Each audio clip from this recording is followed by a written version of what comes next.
So we're recording and sharing this screen.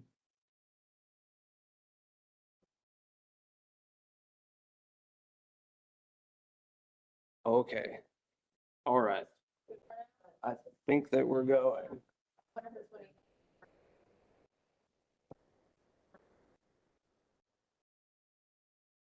All right, beautiful. I'm sharing.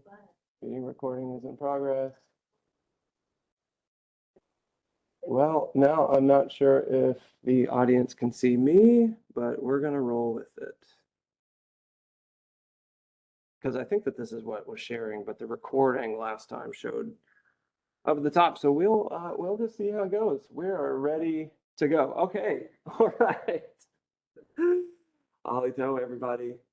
Yakuki for joining us today. I am really grateful to be bringing all of this information to everybody today and all of you sitting at home watching. So my name is Joshua Pond. I've been working here at the Durant Wellness Center as a fitness specialist for 4 years. And in this time, I have been working day to day, helping people learn to move their bodies, incorporating fitness into their lifestyle in a healthy and safe way. When I 5 years ago began studying to do this job, on the very first page of my personal trainer certification materials, I came across this problem that I was kind of unaware of, that 60% of us in the United States are suffering from what they call chronic preventable disease. And I thought, well, if we're dealing with disease that's making us suffer that is preventable, why aren't we preventing it? That's taken me down this whole new line of study that has come to be known as lifestyle medicine. Because I've had a lifelong passion for fitness and performance, and in these studies, what I've found is that the same sort of collection of lifestyle factors that contribute to elite levels of performance also prevent disease. And so we can put these together and learn quite a bit from the lifestyle medicine crowd. So then when the call to create a program that has come to be known as the Masali program came around, I was very excited.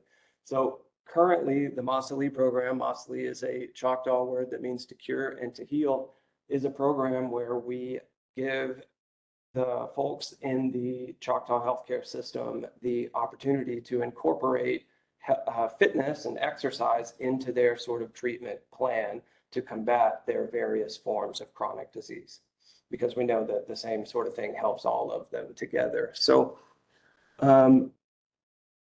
before we go on to these 8-step intervention program, these 8 sort of habits in life that we know lead to the reversal of obesity and diabetes, the metabolic diseases in particular. Let's talk about chronic disease in a little bit more depth. With our tree of chronic disease here, this is a way that I often visualize for myself the sort of common thread between these chronic diseases that we deal with, such as cancer, cardiovascular disease, neurodegenerative disease, and metabolic disease. They all have this sort of common thread of chronically elevated inflammation and oxidative stress. So we talked at a lot more length about this in my Nutrition Foundation video, which is available on maybe the same YouTube channel that you're watching this, definitely in the same file folder in our exercise.com website.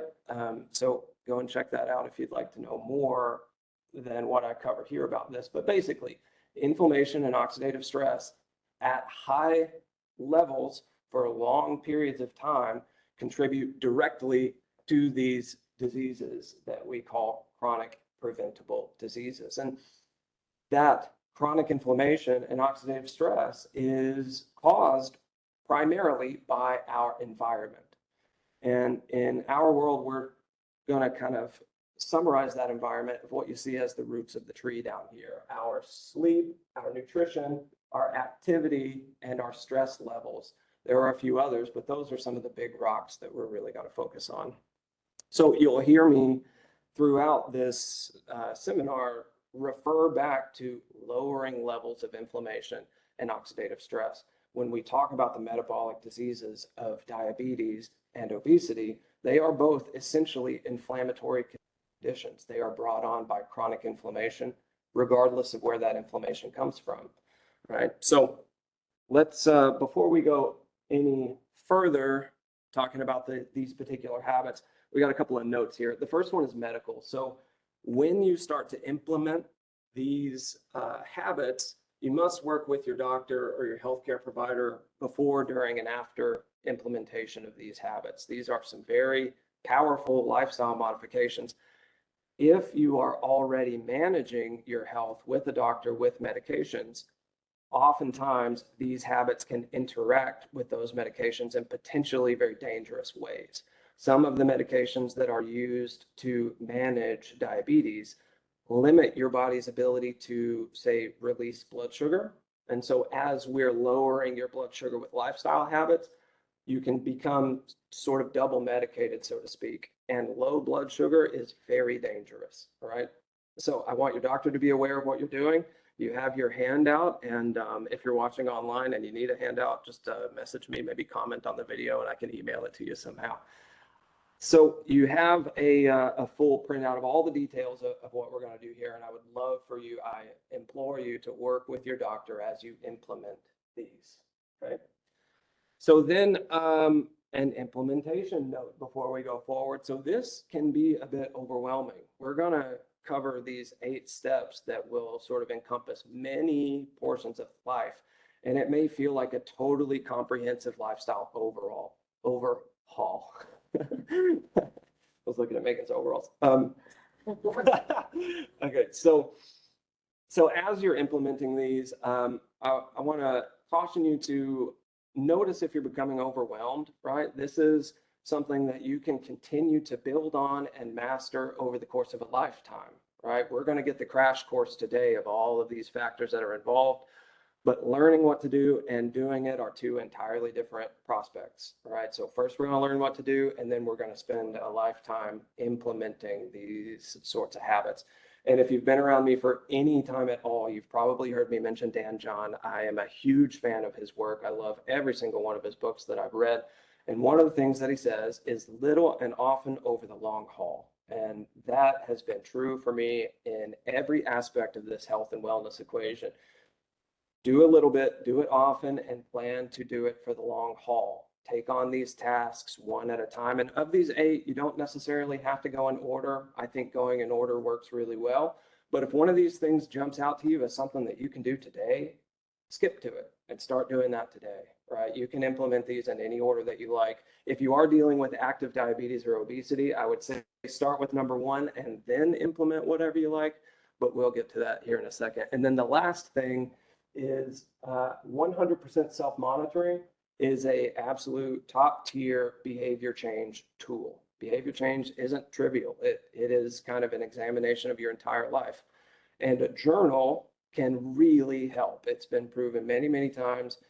If you write down kind of what you intend to do and you take note by writing down what you have been doing and you develop that discrepancy between those 2, that can really jumpstart and accelerate your ability to implement these changes over the long term, right? So I would urge you to get a notebook. Anything works. You can do it digitally and notes on your computer. You can do it with voicemail or voice messages to yourself. You can do it however you want to. Just take some time to monitor what you're up to with some sort of tool.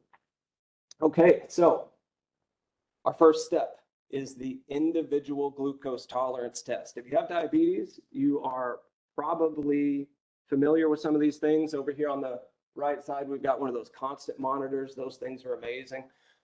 If you might be using one of those finger stick ones. Those have become really cheap and available nowadays.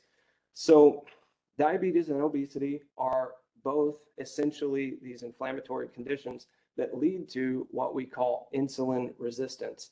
And that insulin resistance leads to elevated concentrations of blood sugar. Okay, so let's back up to that point. Blood sugar. We need to talk about, first of all, what is glucose? We call it a glucose tolerance test. Whenever you check your blood sugar, you're getting a reading of the concentration of glucose in your system. And what glucose is the sort of like the master animal sugar. It's the main sugar that animals use in our cells to create energy, right? It's very important to us, but too much is a problem. So where does it come from? Well, it comes into your body through your diet. Whenever you're eating your food, that's where you get your glucose from. Your body can synthesize glucose from protein, but that's kind of a small amount of the glucose that comes into your system. Most of it happens with your diet.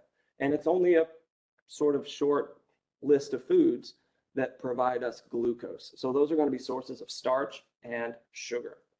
Right, so when we think about table sugar, and we went into this in great detail in the nutrition deep discussion, but essentially the table sugar that we think of as sugar is a molecule that is one glucose, the animal sugar, and one fructose, the fruit sugar or the plant sugar, and they're linked together. And when you eat those, your body immediately breaks that apart, takes up the glucose, sends the fructose to your liver to either be made into fat for storage or glucose for energy burning. That's pretty much every sugar, whether that's high fructose corn syrup or regular old table sugar. They're very, very similar in these ways. And so that is one of the ways that you're going to get glucose into your blood. And the other way is starches. So starches are present in these kinds of foods here: rice, flour, cereals, tubers. So anything made with flour, that's bread and pasta and tortillas. When we say starch, what we mean is a starch is just a long string of glucose molecules, and that's pretty much all it is. It's this long string that your body can break down fairly easily, and when it does, it absorbs that glucose into your bloodstream to be shuttled around your body and put into your cells. Every cell in your body has the ability to take up glucose and use it as energy, right? So when we talk about insulin resistance, this is a pretty good metaphor. So when we talk about insulin, most people know about insulin as a medication that lowers blood sugar. And this is how it does that. Insulin is a hormone that is a signaling molecule. It acts like a key that is in your bloodstream, essentially. And every single one of your cells has a receptor site for that insulin that functions as a lock. So the insulin key goes into that lock and opens it up, and that allows glucose to go from your blood into your cells, right, to nourish them. Now, what happens when your body is under constant, chronically elevated inflammation and oxidative stress from any place, from any source of that environment of our life? Those locks on your cells get rusty, so to speak. It's a pretty good metaphor. It's not precisely what's going on, but oxidative stress rusts these locks on your cells and makes it harder for that glucose key to turn. That lock doesn't want to open as well over here on the right side of the screen. So then what happens is when that lock won't open, instead of the glucose leaving your bloodstream and going into the cells, it piles up in your bloodstream if you have absorbed too much from your diet. Right? It can't go where it's supposed to go because these cells are rusty. Now, the good news is, well, wait a second. Let me give you one more piece of bad news on this equation. When that glucose piles up in your bloodstream and the concentrations are very high, that accelerates the already present inflammation and oxidative stress that's going on. So the rusty locks become rustier. And that's why this is the very first step. We're going to expertly manipulate our food in order to lower that blood glucose down into a range that will allow the sort of de-rustification process to take place. These locks are self-cleaning. If we can take the environment and turn it into a situation where the inflammation and chronic oxidative stress are no longer elevated, then those locks over time will revert back to this sort of functional state. And when insulin comes around, because you have consumed starch and sugar, those locks will pop right open and you will be able to tolerate starch and sugar again. That's why this is called the individual glucose tolerance test. So here's how we do it. Here's how we ensure that we're eating the right amount of glucose, starch and sugar. Right. So after each meal, we're going to set a range in which we intend to keep our blood sugar. And this is going to be different for everyone, right? If you have type 2 diabetes, then that may be very, very little. But if you're dealing with obesity and you do not have type 2 diabetes, it's still very likely that due to the chronic inflammation caused by the obesity, you're still going to have some difficulty, a little bit of insulin resistance that's going to stop you from efficiently handling the blood sugar. So this still applies. We're going to grab one of those $30 kits and do the finger sticks just for a little while. So here's how we do it. You eat your food, you notice those foods that are in your diet, right? Notice how much rice, flour, cereals, tubers, soda, fruit juice, high sugar fruits, and candy and sweets. Notice how much of that you ate. And when you eat those things, 1 hour later, you're going to check your blood sugar. Now, a person with really, really clean locks that handles glucose really well, a healthy metabolism, that person's blood glucose concentration is very rarely going to get over 140, even after a highly starchy meal. So that's where we're going to set the line. That's as high as we ever want the glucose to be after a meal, 1 hour after a meal. If we can do that, then our blood is in a situation to begin the healing process. We have arrested that glucose. And so now it is the real world. I know that you may not be able to check the blood glucose exactly 1 hour after each meal, right? We have responsibilities, we have jobs, we have stuff that we have to do. So we're going to have a range. Remember, 140 at 1 hour, 120 at 2 hours. And you can use your best judgment in between. Let's say you can only get to the blood sugar monitor 1.5 hours after your meal, 1:30, right? So you can, in that 2 hour window, maybe a little bit before, maybe a little bit after, use your best judgment, but that's kind of the range that we're looking for.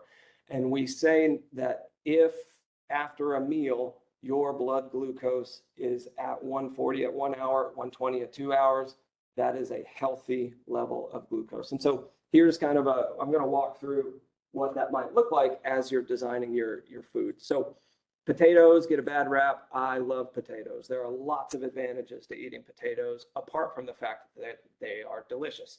But they're really full of starch, right? So we have to check and monitor how much of that we're eating, make sure that our blood sugar is healthy. So let's say that we eat 500 grams of potato. Here's my potato, right? 500 grams. 500 grams of potato, and then 1 hour later, our blood sugar, oh, by the way, that number that you get as a concentration is just that mg per dl. That's milligrams of glucose that's in your blood in 1/10 of a liter, deciliter. So milligram per deciliter, that's what that is. So let's say you eat 500 grams of potato, and in 1 hour, you check your blood glucose, and it's at 180 milligrams per deciliter. Pretty close. Okay, so that's 40 points too high. So next time, we're going to go, the next time we eat potato, maybe we cut off some of that, and we eat 300 grams. And then we check it. 1 hour later, we're at 150. So we're getting closer. Okay. So then to get into that 140, the next time you eat a potato, let's go for 250 grams. And then you might check it and you're at 138 milligrams per deciliter. And so in just 3 meals, really with 3 finger sticks, you have established your tolerance for starch and sugar. You now know that 250 grams of potato is an amount that your system currently has the ability to clear from your blood and fuel your body with, right? So do that every time you eat rice, every time you eat any kind of starch. Notice that it's in the meal, check that blood sugar afterwards. And then one note before we move on from talking about blood sugar is that we are wanting to live in a range of between 70 and 140 milligrams per deciliter. When you are approaching 70, it is imperative that you do eat some starch and sugar, okay? 70 to 140, because if you dip below 170, you're getting into a serious danger zone. all right? Too little blood sugar, if your blood sugar gets low enough, it can be fatal, all right? So keep some fruit around, keep some berries around, keep some, maybe some dark chocolate around, anything that you can quickly elevate your blood sugar with, just in case that starts to go below 70. And that becomes even more important for anyone who is managing their diabetes with medications from the doctor. And that is why you need to really stay in contact with your doctor and make them aware of what you're doing. Because as you remove your sort of standard habitual amount of starch and sugar from your diet, that blood sugar is going to go down, right? We have to watch that, and your doctor needs to know so that they can give you the sort of advice on how to adjust your medication in real time to keep yourself healthy, okay? So that is our individual glucose tolerance test. That is step number one for combating diabetes and obesity. There's only one more of these habits that is as in-depth. So the next ones are going to go a little bit faster. The glucose test is so important, though, because we do have to arrest that additional inflammation that's coming in from the glucose before we can address the sources of inflammation that come from every other place of life. All right. So next up, eliminate gluten. Pretty simple. So where does gluten come from? It is a protein that is in wheat and barley and rye. Even if it's a whole grain, it's going to contain gluten. And typically we get gluten from bread, pasta, baked goods, cereals, crackers, beer, tortillas, some sauces, comes in all over the place. Essentially, when we're dealing with inflammatory conditions, our intestines are also going to be a bit inflamed. And the junctures between the cells that line our intestines get a little bit wider when our intestines are in an inflamed state. And the gluten molecule can sometimes slip undigested through that barrier, through those junctures that are created by inflammation. And when that happens, our immune system sees it somewhere that it's not supposed to be, and it goes nuts. It starts to increase inflammation even higher. And so back to the tree of chronic disease, we're always trying to lower inflammation. And so if you have very healthy, low inflammation intestines, you can probably handle a good dose of gluten and clear the starch and sugar that comes along with it. But if you're already dealing with an inflammatory disease, we're just going to assume that you have some inflammation in your gut. And when it comes to gluten, when it comes to the sources of starch and sugar that come along with gluten, there are other options that carry more benefits for your body that we're going to discuss in a later number of steps, in a later step. Right? So we're just going to, on the safe side, eliminate gluten. Any product that contains gluten. And then one more thing before we move on this gluten thing. Don't run over to the gluten-free section of Walmart. That stuff is still ultra processed. It's still full of starch. It's still devoid of nutrition and is often filled with anti-nutrients that are going to make all of those things that we're trying to resolve worse. All right. So gluten-free does not necessarily mean healthy. Go gluten-free the right way by cutting out these products, and don't add back in the ultra-processed products just because they are gluten-free. All right. Next up is maybe the greatest source of chronically elevated inflammation in America right now, and it is these processed seed and vegetable oils. So that's going to be the oils like canola, corn, soybean, peanut, cottonseed, sunflower, safflower, rice bran. So the big deal with these oils is, really briefly, they have a particular kind of essential fatty acid called omega-6, polyunsaturated fatty acid. And omega-6 kind of has like a cousin fat called the omega-3 that gets a lot of press for being good for us. The reason for this is that these two fats, when we eat them, modulate our immune system to either turn up or turn down. And when we consume these fats in an unbalanced fashion, it can either be way too low or way too high. And we in America tend to stray towards really high inflammation because of really high intakes of these kinds of oils. Now, I did say that these oils are essential. Omega-6 polyunsaturated fatty acids are essential, and you do need to eat them. But we want to get them at a healthy level. And that healthy level is about 1 or 2 handfuls of any kind of nut, walnut, peanuts, pecans, all the kinds of nuts. They contain those essential fatty acids in a quantity that is conducive to our health. We do need them, but we don't need as much as we can very easily get once those oils are taken out of the whole food and refined into this situation. We get way too much of them way too easy, so we're just going to cut them out. There are some other considerations with these oils, but that is the big one, right? So what we're going to do instead, we're still going to cook with oil. We're going to use these over here because they're very low in those polyunsaturated omega-6 fatty acids. They're made of all kinds of other fat, and if you want to know the details on those fats, back to the nutrition deep discussion. That's what we really dove in on and talked about for about 20 minutes in that one. So you're totally welcome to go and watch that one. But essentially, we're going to use coconut oil, butter and ghee, tallow, and lard for our high heat cooking. And then for medium to low heat cooking, avocado and olive oil. If we can make that swap, you're going to eliminate the vast majority of those harmful levels of omega-6 in your diet. So, check your ingredient list, see on the food that you're eating, does it contain these oils over here? And if it does, cut it out.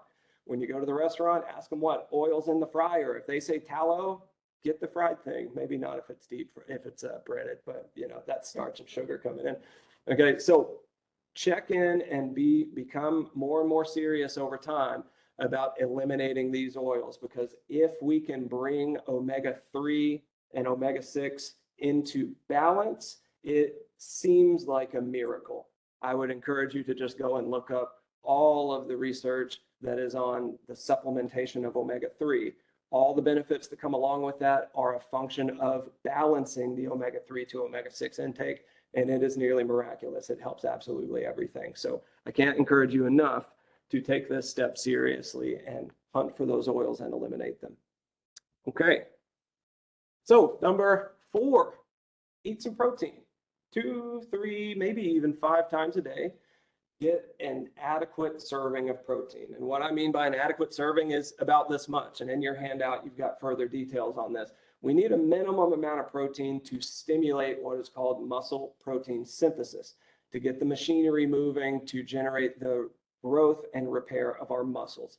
And the reason why this is important for obesity and diabetes is because as we are losing weight, as we're adjusting our diet in a way that's going to bring our body weight down and bring our blood sugar down, we need to make sure that we get this protein to serve a protective mechanism for our muscles, because our muscles are the biggest storage facility of blood sugar. That's where we're going to be putting our sugar. That's where we're going to be burning the majority of our sugar. The brain helps too, but we want to keep plenty of muscles to help out the brain burn this sugar as we eat it. All right, so make sure that you're getting some nice servings of any of this stuff. The closer to, say, like a wild source, the better, right? So regeneratively farmed, grass-fed and finished beef, pork, chicken. Try to get your eggs from a pasture. But if you can't do that, the stuff that you get from Walmart is going to be just fine. Consume that meat, eat it every single day, 2, 3, maybe even 5 times a day, to ensure that you keep your muscle mass as you're bringing down your body weight and bringing your blood sugar into a healthy range. Okay, so that's all I'm going to say about protein. Make sure you eat it. Okay. All right. Next up, we've got increase fiber and antioxidant intake. So this goes along with that elevated levels of inflammation and oxidative stress are going to be a problem for us. Another way that we can lower that is to nourish our gut lining so that it can be a little bit more robust to the environment that we're in. And we do that with some fiber, right? A particular kind of fiber called soluble fiber, and all of these foods here are great sources of it, all right? When we eat soluble fiber, it feeds the microbiome that is inside of our intestines, and that has many far-reaching effects throughout the body to lower inflammation, to modulate the immune system, and keep us healthy overall. So with fiber, it's kind of like exercise, where too much, too fast is a problem. And you might be in a situation where you don't need or where you cannot tolerate very much. So start small, start low, and go slow, just like with the exercise. Build it up over time. And you can build up to eating a really gargantuan amount of these foods, but too much, too fast is going to cause some discomfort. All right, so keep that in mind.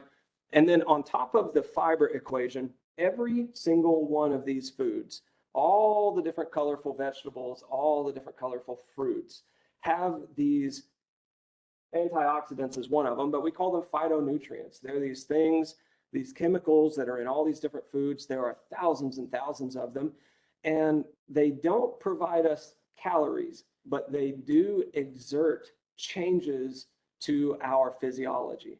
They can downregulate certain genes. They can lower that oxidative stress. They can stimulate your own body's ability to combat oxidative stress. There are so many of them, and they are present in every single vegetable.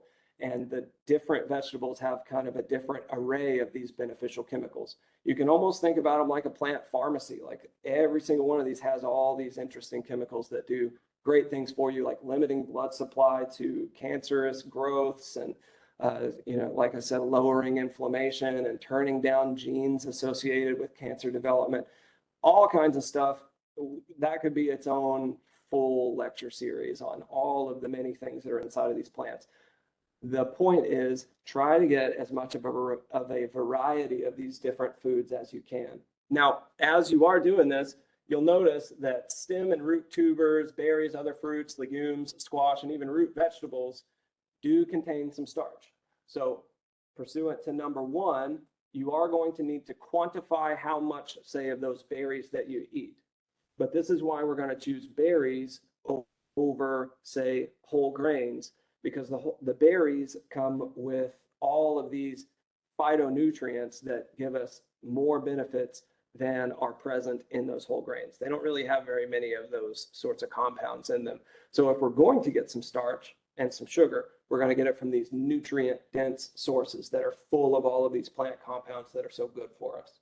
Okay, so still monitor your starch, but choose these foods if you want to protect your body, if you want to heal those locks, right? We want to get those locks back to a pristine status, and these guys really help with that. Oh, and also green tea, coffee, and even dark chocolate count on this list. Dark chocolate, the darker the better, is going to give you this kind of fiber and a lot of those polyphenols that are so great for you. So if you're going to snack on something, if you're going to have a sweet treat, I could not recommend dark chocolate and blueberries enough. Still monitor the sugar. Take your blood sugar an hour after you eat them to check in on your quantity. But if you can eat an amount of those that you can tolerate, it is nothing but good for you, right? Whenever you do that, you can have your indulgence and enjoy it too in this situation. All right. Blazing through, moving on to number 6. This one's fairly obvious. Eliminate high fructose corn syrup and sugar. All the foods that contain these are going to tip you towards inflammation. Every time you drink them, they're going to make you a little bit more inflamed by lots of different pathways and lead to increased bad cholesterol and alcoholic fatty liver disease and all of those diseases of lifestyle that we talked about to begin with. Right, so keep the sugar and particularly the high fructose corn syrup. It's not that much worse than sugar, but it gets a bad rap because it is so available. It's very cheap because of subsidies, and so companies use it. They put it in everything, but it's not that much different than sugar. You shouldn't fear high fructose corn syrup that much more than sugar, or vice versa. They do the same thing in our body, and it's not good. Now, there is one case which I would consider to be a good reason to consume sugar, and that is to mark some special occasion that does not come around very often. I don't want to hear about your diet whenever I'm at a best friend's wedding or something. Like, I'm gonna have that piece of cake. All right, that's fine. Have a moderate piece of cake, taste it, enjoy it, have a good time with your friends, mark a birthday, mark someone, those special occasions are just fine.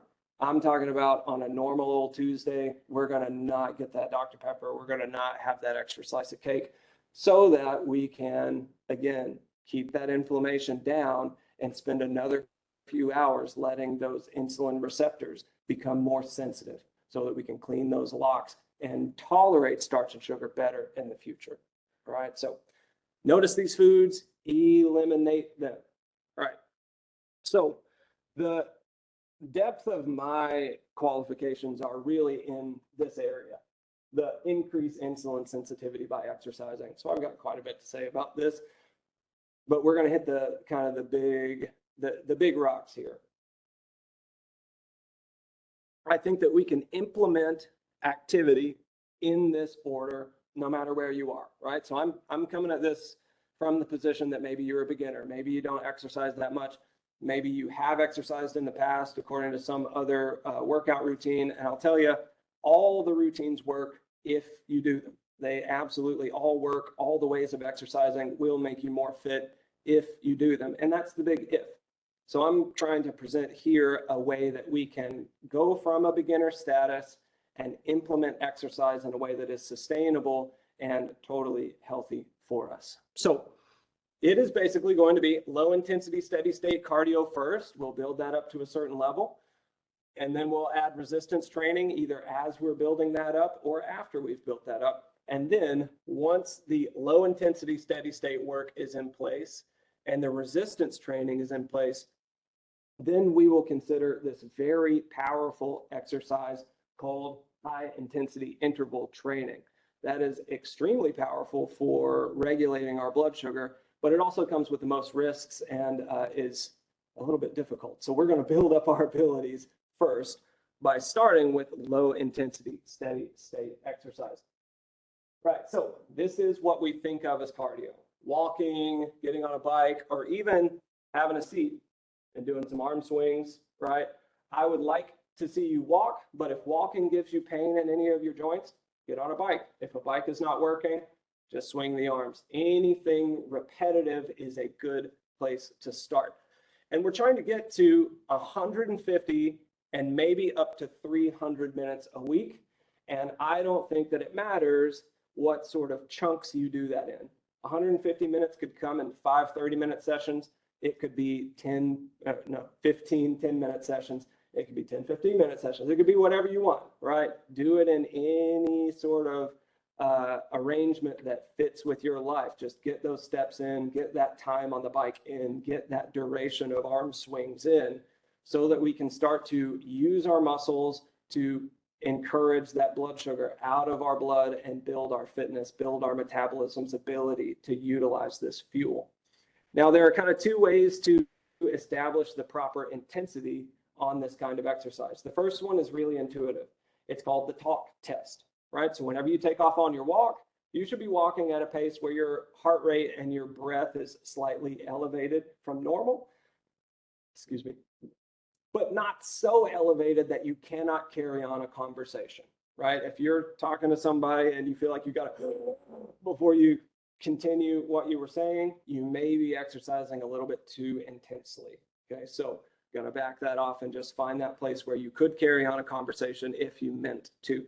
Now, we can be a little bit more precise if you wear one of those fitness watches, if you've got a way to track your heart rate, we can be really precise about the heart rate with this equation up here. And I'm gonna go through it just to illustrate kind of how this works so that you can then go through it yourself.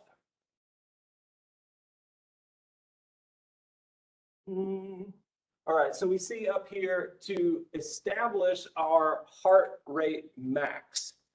For men, we're going to take this equation. We're going to multiply our age by 0.7 and then subtract that from 208. And that's going to give us our theoretical heart rate max.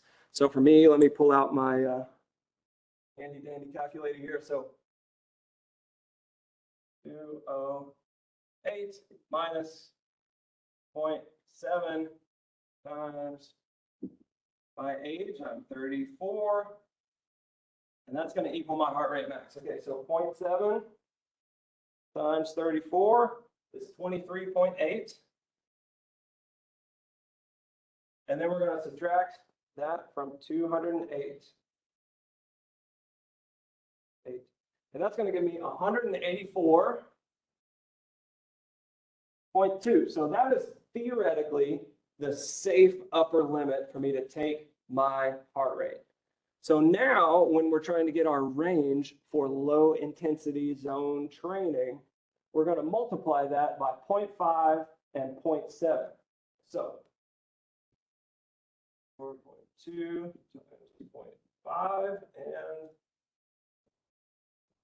times 0.7. Okay, so times 0.5, that's 92.1.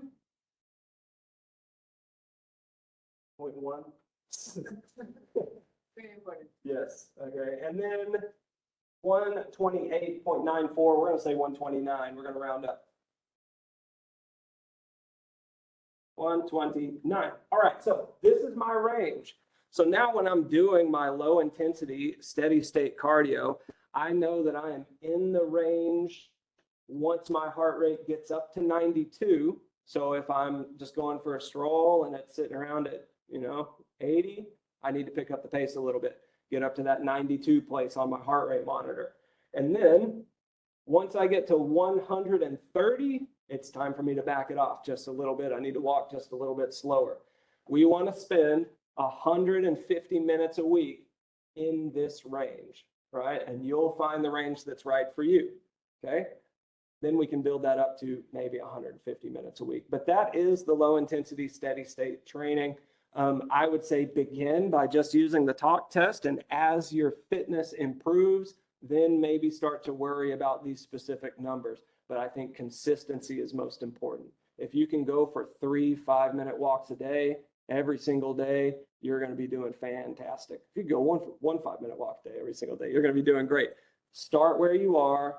Remember, start low and go slow. Consistency is what's most important, okay? And the same goes for, next up, our resistance training. So resistance training is any activity that uses the muscles to act against resistance, all right? Different modalities or say ways of doing this, machines, body weight, barbell, everything works. Use kettlebells, use dumbbells, use bands, use livestock like our guy over here. This is Milo of Croton, and he was a real guy in like the 500 to 600 BC era in Greece. He was an Olympian. He was a 5-time Olympic wrestling champion. And his legends illustrate many of our core principles of resistance training. So as you are using these different modalities, they all work as long as you keep Milo's story and the principles that it alludes to in mind. So Milo, let's say after the games are over, the day after the games are over, 4 years till the next games, the legend has it that he would select a calf and he would carry it to market every day for 4 years. And by the time the games came around, the cow was full grown and so was Milo, right? And then on the day of the games, he would carry the full grown bull the whole length of the arena and then set it down and roast it and eat it. Presumably share it with his friends, but he was getting his protein. Okay, so what does that illustrate here? So the first principle is progressive overload. And that's essentially every day that bull grew a little bit. So every day Milo lifted a little bit more. Over time, we're going to overload your system progressively with these resistance training. So like if you're using machines, that just means every now and then you select a slightly heavier version. Maybe you do more repetitions. It's a little bit more complicated than that. But over time, you're going to get a little bit stronger by progressively overloading what you're doing. Continuity of the training process is the second principle that I adhere to, and that is simply, if you want to get good at something, you have to do that thing. Consistent, regular training of doing the same kind of moves over and over for a while to a point, but you need to practice the same sort of thing for weeks on end and get slowly a little bit better at it. And that's what Milo did. Every day he carried that bull. That is a continuous training program with continuity, you would say. All right. Then load optimization. So, we're just assuming that the load was optimized with Milo because he survived. But basically, load optimization means not too easy. It's not so easy that your body's not going to adapt at all. but it's also not so hard that you can't adapt, right? Milo didn't get crushed by the bull. That means that the load was optimal, okay? So not too easy, not too hard. And I always do that by saying, leave a couple repetitions in the tank, right? So work hard, engage your muscles, kind of turn everything on and really get after it in your workout, but leave 2 repetitions in the tank, so to speak. Take those repetitions home with you. That's what's going to ensure that your load is optimized for you today, because that is a moving target. As you get stronger, that load's going to go up, right? So keep that in mind. And then the last one is load waviness. So after the games were over, Milo's load would go from full-grown bull back down to calf, okay? Once your program is over, whether it's 2 weeks or 6 weeks or 8 weeks or 12 weeks, whatever kind of exercise program you're on, and you're building things up with that progressive overload, once a month, maybe once every 2 months, that load needs to purposefully go down. That's a wave, right? That's what's going to keep us from sort of overuse and overtraining types of injuries, where we go up and up and up and up, and eventually the wheels fall off somewhere. You get sick or you get injured or something. We will purposefully bring that intensity down probably every 4 weeks, maybe every 6 or 8 weeks, maybe even 12. But at some point, we build up to a certain level and we purposefully make everything easier and start building up again. All right. So that's resistance training in a nutshell. And then, for more details, that's why we have our army of fitness specialists that's here to guide everybody in the Masali program toward the details of implementing all of this stuff for yourself. Okay. Lastly, once you're very consistently achieving about 1 hour of resistance training a week, that's 3 20-minute sessions. It doesn't take much. And you're achieving that 150 minutes a week of walking, and you're starting to think about pushing that up to 300 minutes a week. Then we can talk about high intensity interval training. So the basics of high intensity interval training is that you work really hard, like up to your near maximum, and then you rest for a certain amount of time, and then you repeat at intervals. So you work very intensely at a high intensity, and then in intervals, you rest and work, rest and work. Okay, so at that high intensity, at first, maybe you could just think about go really fast. Hop on the Airdyne bike. This little piece of equipment right here is my favorite for doing this for beginners. It's got 2 handles, it's got a fan that provides resistance, and it's got 2 pedals, and everyone gets exactly what they need out of that thing. The harder you crank on it, the harder it pushes back, and you're going to get tired if you try to move that thing as fast as it goes. That's what we're after, is elevating that heart rate. Now, consult your physician before you do this, because we are approaching this maximum heart rate as we do this. Okay, so make sure, you might want to go in, if you haven't had a cardiovascular screen in some time, you might go to your doctor and say, hey, do go to your doctor and say, hey, I'm planning on incorporating some high intensity interval routines into my workout. I'm planning on getting my heart rate up to this particular level, and I want you to check me out and see if it seems safe to you. They'll be able to put you through the proper screens and give you a better understanding of whether or not this would be a bad idea, because this is not right for everyone. Okay, so go and get it checked out. And then if we are using a heart rate monitor, again, to try and get this kind of dialed in scientifically, we're going to be going up to 9/10. I believe that, oh yeah, that's right here. We're going to go up to 9/10 of our heart rate max. So for me, 184 times 0.9, that's 165 beats per minute.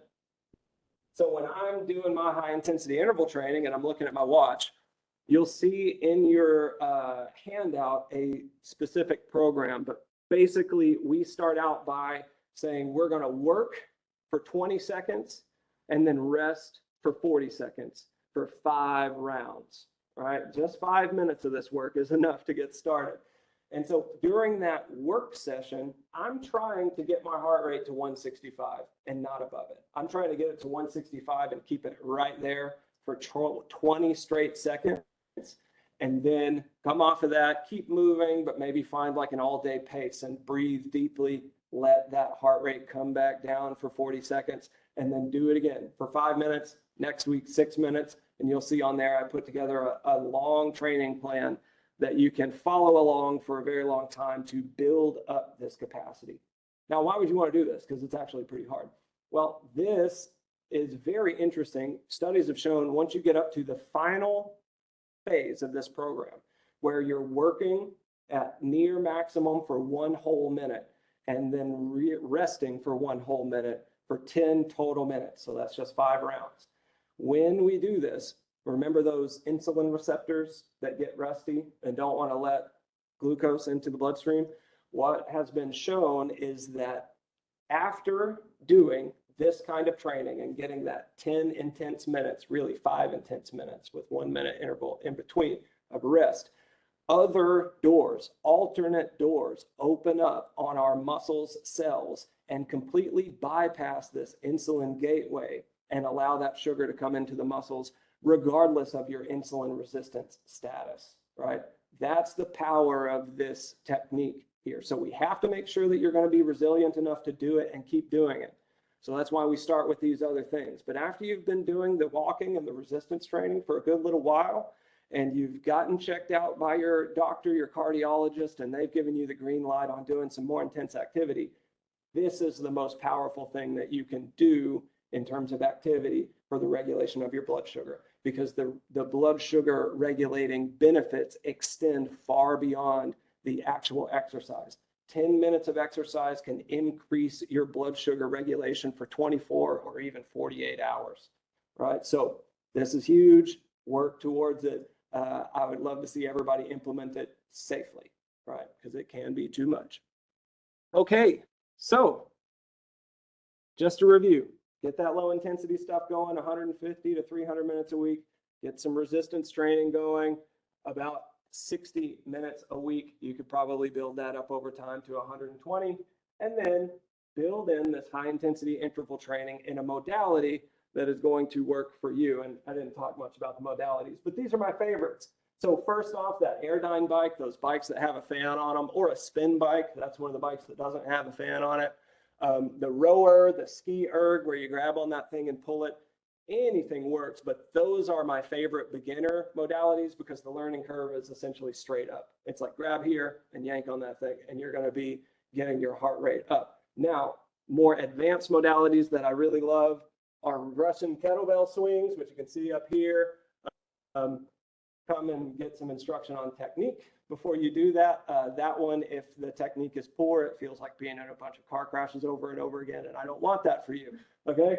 Whenever you go for a sprint, same thing. If your technique is a mess on your sprinting, it's really rough on your body. But if your technique is great on your sprinting, this is amazing. Doing hill sprints may be the best way that we can do this high intensity interval training, but only if your joints stay safe with your technique being high quality. So yes, what's up? Is the incumbent bar, if it has the resist, you do. Oh, yes. Yeah. Yeah, that totally works. Yeah. So the question was the recumbent bike that has the handles that you grab a hold of and you sit back on. Yeah, that is just fine. And there's some resistance on there too that you can dial up, because at some point you'll notice that like the thing kind of becomes a runaway train and it feels like it's kind of bong, bong, bong, like slapping into itself. If you get up to that RPM, if you get up that fast, start to elevate the resistance just enough that you're not banging into the ends there. That'll be the right way to do that. And you can do that on the standing elliptical or the recumbent bike. That works just fine. Really, absolutely anything works. Any other vigorous movement.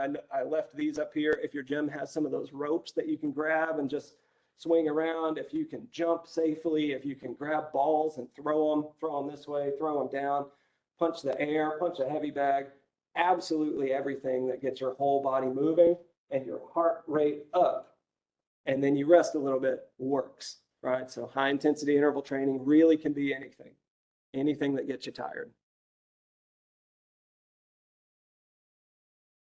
All right, that's number 7, and we only have 8 steps. So one more step left. This one is huge. So fix sleep and use stress reduction techniques. Right? Yeah, dirty looks in the audience.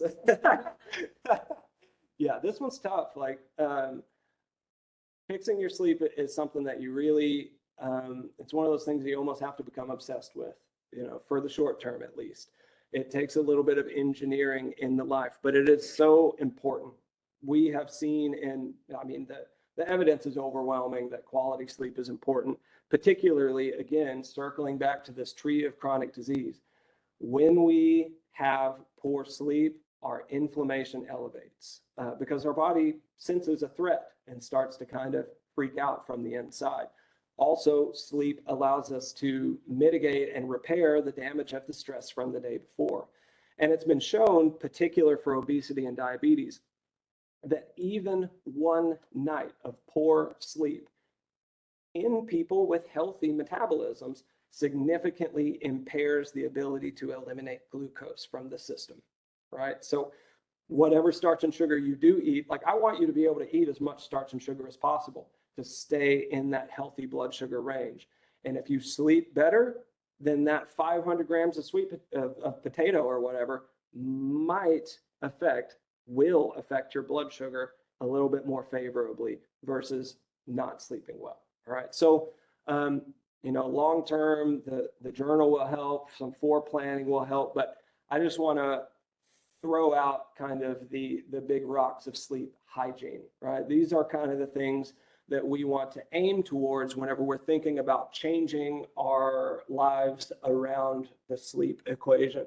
So that's going to be first, establish consistent bed and wake times and routines around those wake times. Our bodies like a rhythm. We want to be in kind of a consistent rhythm day in and day out. And so my suggestion for those kinds of routines is something like maybe beginning by eliminating sources of blue light 9 to 10 hours before you intend to wake up. Light in the blue spectrum coming into our eyes suppresses the hormones that make us feel sleepy, right? So those lights come out of all of our electronic devices, fluorescent lights, right? We want to be turning those things down prior to sleep. Okay, that's going to help build that sleep pressure, actually help us feel sleepy once we lay down. And even if you get some of those, so like you can get goggles that filter blue light, which are pretty cool. You look like a weirdo reading in bed, but it's okay because you're going to sleep better. You can also put blue filters on your computer or on your phone. Let's say you have to use the computer or the phone, you got work late or whatever it is. Maybe you're reading or studying late. That's okay. Now, I would say try to make that screen as dim as you can, put on the blue light filters, put on the goggles that filter out the blue light. And even if you're getting no blue light, if you're on your device, don't be on social media. Once the blue light goes off, so does the social media, so does the correspondence. Start going to calm mode for the night. Social media is just going to bring up that cortisol, that stuff that keeps you awake. It's going to get your mind racing and make it more difficult to fall asleep. It's going to increase the monkey mind, so to speak. Okay, and then lastly, make sure the bedroom's cool, dark, and quiet. You know, glucose challenges on people after they've woken up in the morning. You know, that glucose challenge where they give you like 100 grams of glucose to drink, and they check your blood sugar later. Studies have shown that even a dim light, like the light that you see flashing on these little, on your, like that blue light back there, you see that coming off of that thing there? Even a light that bright in your bedroom is enough to negatively affect your ability to clear glucose from your blood the next day. It disrupts your sleep that much. So my suggestion is go through your room, turn off all the lights, make it as dark as you can. And when you look around, put some tape over all those little things, over the air conditioner, over that little bit of light that's coming off of your alarm clock, that little bit of light that is on the thing. Make the bedroom as dark as you can. You only have to do it once and then it's done, and it will help your sleep. So a cool, dark, quiet bedroom. You've got a consistent sleep and wake time, and you're doing kind of the same stuff around your sleeping and waking. When you're going to bed, it's like Okay, check the doors are locked, and then I brush my teeth, and then I lay in bed, and then I read my book, and then I get sleepy, and then I go to bed. And then first thing when you wake up in the morning, maybe the same sort of routine. I hit my alarm, feet on the ground, stand up, start the coffee, whatever it is, make it consistent. All right, that's the most important thing. And once you're kind of getting those habits in order, those sorts of that, I think about that as like engineering your own zoo enclosure, to like make your human animal more likely to sleep well. All right, that's the way to think about it, because we can't just go, okay, it's time to sleep. But if we could do that, there is one technique that makes that a little bit more possible, and it's the technique that I'm going to leave you with today. So once you're kind of getting these things established, and you lay down and you go, I've done everything that I'm supposed to do. I got everything right. And yet I'm sitting here and my mind will not turn off. I can't go to sleep. Or maybe you wake up in the middle of the night and your mind will not turn off. You cannot go to sleep. This is where these stress reduction techniques come into play. So breath work, imaging techniques, they all work. All of the stress reduction techniques work. And I'm going to teach you one that is my favorite today. So I'm going to invite you to participate for these last few minutes of class in what is called the relaxation response. This is a technique that was pioneered by Harvard cardiologist named Dr. Herbert Benson. He's one of the founding figures of lifestyle medicine. He was one of the first people that proved a connection between our mental state and our physiological state. And what they found through research since the late 60s is that this simple technique that I'm about to teach you can help lower blood pressure, can change brain waves, and most importantly, it sort of puts a break in the chain of those everyday thoughts that kind of start up and keep on going seemingly on their own steam, like a sort of runaway train. So here is the technique. We're going to select a repetition. And that can be any kind of repetition. That can be a word like the word calm or the word one or love or ocean or home. It can be anything. It can be a phrase or a prayer that you find calming and can hold your attention. It can also simply be a repetitive motion. If you're walking, you can do this relaxation response, right, left, right, left, right, left. That's the repetition. If you are simply sitting or laying, it can be the repetitive motion of your breathing coming into your belly. So you can try on different repetitions. We are going to practice this for these last 2 or 3 minutes of class here. So take a deep breath and feel the breath in your belly. Exhale and let go and relax a little bit and bring your awareness to your repetition. You can leave the eyes open or close them, whatever is most comfortable for you. You're breathing, bringing all of your awareness either to your breath or to your word, phrase, or prayer. And as you do so, we'll start to relax the body, maybe beginning with your feet, letting them kind of go slack in the floor, laying heavy in your shoes. And each exhale, naturally move up your body a little bit. Maybe feel the muscles around the ankles and calves go soft. The muscles of the thighs relax. You take a large breath, and as you let go, the belly, all the muscles around it go totally soft. The arms hang heavy or lay heavy in your lap. Shoulders relax. Jaw, lips, and tongue all go slack. It's okay if your mouth drops open. Even the muscles around the temples and on top of the scalp can go just a little bit softer. And each exhale, let a little bit more tension out. And the second crucial step of the relaxation response is when your attention strays from your repetition relaxation, you simply notice, say something non-judgmental like, or, oh well, and then you gently guide yourself back to your repetition. So for these last few moments, oh well, back to the repetition, relaxation.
So as you start to find a little bit of movement, maybe wiggle your fingers and toes, you can take this technique as you're aiming to fall asleep.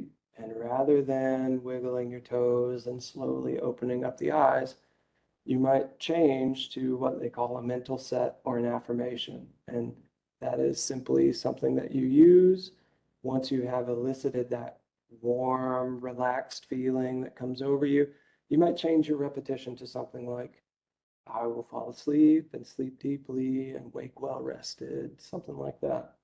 It's entirely customizable, but you can program yourself to sleep well and wake up well with practice. It's not magic, it's just a technique. So I encourage you to use that technique anytime you're feeling stressed, maybe not while you're driving, but any other time. Take a moment to yourself, calm or whatever other repetition you like, and then, oh well, back to the repetition to stop that monkey mind and allow you to slip off into sleep or simply bring down that psychological stress that continues to contribute to that inflammation and oxidative stress. All right. So that's it for today. Does anybody have any questions? Doesn't look like anyone else is in the WebEx. So nobody else has any questions. Then Yakoki for joining, and I want to invite everybody to Ata Masali. We're going to live to heal. All right.